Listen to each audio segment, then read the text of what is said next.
আদালত চত্বরে তার উপরে আক্রমণ করার অভিযোগ।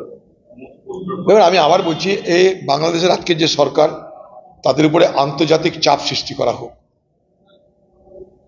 প্রচন্ড চাপ সৃষ্টি করা তাদের উপরে। এটা একটা ভিন্ন চক্রান্ত চলছে ভারতবর্ষের বিরুদ্ধে, এবং সেই ঘৃণ্য চক্রান্তে বাংলাদেশের মৌলবাদ, পাকিস্তান এবং চীন সঙ্গে আছে। এটা দেখতে হয়তো ওইটুকু জায়গা, একটা চিন্ময় কৃষ্ণদাস, ওগুলো কিছু না, ওগুলো সিম্বলিক। এই বাংলাদেশ ভারতবর্ষের জন্য বড় বিপদের কারণ।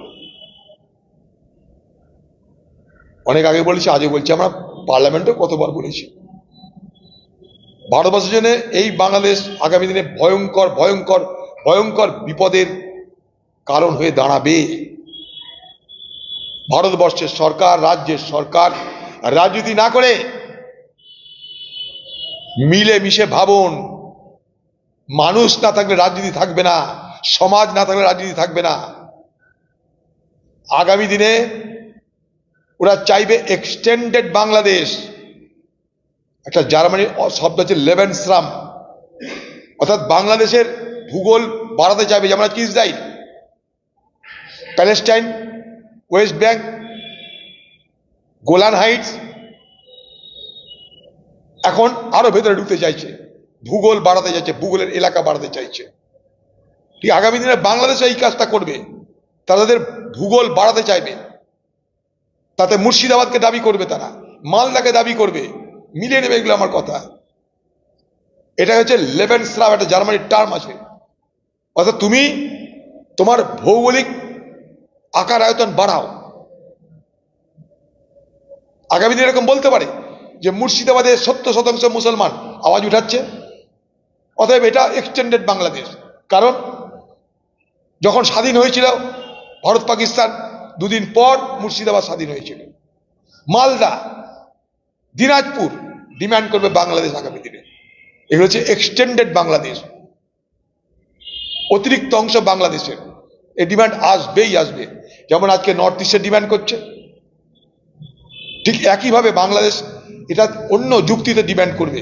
এবং আগামী দিনে এই সমস্ত জেলাতে বাংলাদেশের তরফ থেকে মৌলবাদীদের প্রভাব প্রতিপত্তি বাড়বে। মিলিয়ে নেবেন আমার কথা, অবশ্যই বাড়বে, বাড়তেই হবে। ভারত সরকার, পশ্চিমবঙ্গ সরকার অনেক হয়েছে, আর ঠুনকো রাজনীতি করেন না। ঠুনকো রাজনীতি করলে পশ্চিমবঙ্গ শেষ হয়ে যাবে, দেশ শেষ হয়ে যাবে। Be serious. আমি আবার বলছি, এগুলো ছোট ছোট লক্ষণ, এই ক্যান্সারের ছোট ছোট লক্ষণ। এই লক্ষণগুলোকে যদি অবজ্ঞা করি, গোটা দেহ ক্যান্সারাস হয়ে যাবে। আমরা এখানে হিন্দু মুসলমান মিলে মিশে যাতে বেঁচে থাকতে পারি, চলতে পারি, ও এক হয়ে থাকতে পারি, তার জন্য প্রয়াস শুরু করা হোক এখন থেকে, না তো ঘোর বিপদ। পশ্চিমবঙ্গের সাম্প্রদায়িক সম্প্রীতি আমাদের আগামী দিনে বাঁচাবে, না তো আজ বাংলাদেশে দেখছেন, আগামী দিনে পশ্চিমবঙ্গেও তাই হবে।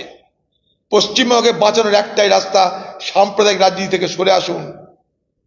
হিন্দু মুসলমান আমাদের মধ্যে ঐক্য তৈরি করুন, সম্প্রীতি তৈরি করুন, ভ্রাতৃত্ব বোধ তৈরি করুন।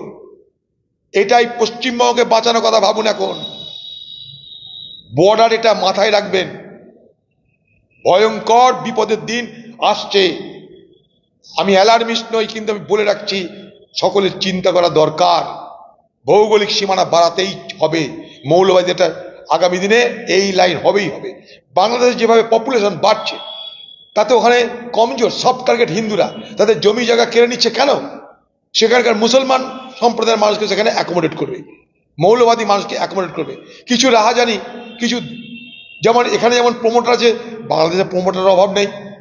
এখানকার যেমন প্রমোটাররা তৃণমূলের সাহায্য নিয়ে লোকের জমি দখল করে, বাংলাদেশের প্রমোটার আজকে মৌলবাদীদের সাহায্য নিয়ে এইভাবেই সব টার্গেট, যেখানে নরম মাটি সেগুলোকে দখল করবে। তার জন্য হিন্দুদের বাড়িঘর আরো বেশি লুট হবে, হিন্দুদের জমি জায়গা থেকে আরো তার থেকে ডিসপজেস করা হবে, সরিয়ে দেওয়া হবে। কারণটা একটাই, পপুলেশন বাংলাদেশে প্রচন্ড, ডেন্সিটি পপুলেশন কোয়াইট হাই। সেই জন্য তারা চেষ্টা করবে আরো জমি দখল করতে। এখানে যেমন জমি দখল করে কারা? তৃণমূলের মাফিয়ারা। কি করে? কোথায় বুড়ো মানুষ, কোথায় গরিব মানুষ, কোথায় ঝামেলায় পড়েছে, ফটাফট জমি দখল করো, এগুলো সব টার্গেট। বাংলাদেশের প্রমোটারদের কাছে হিন্দুদের জমি জায়গা সব টার্গেট।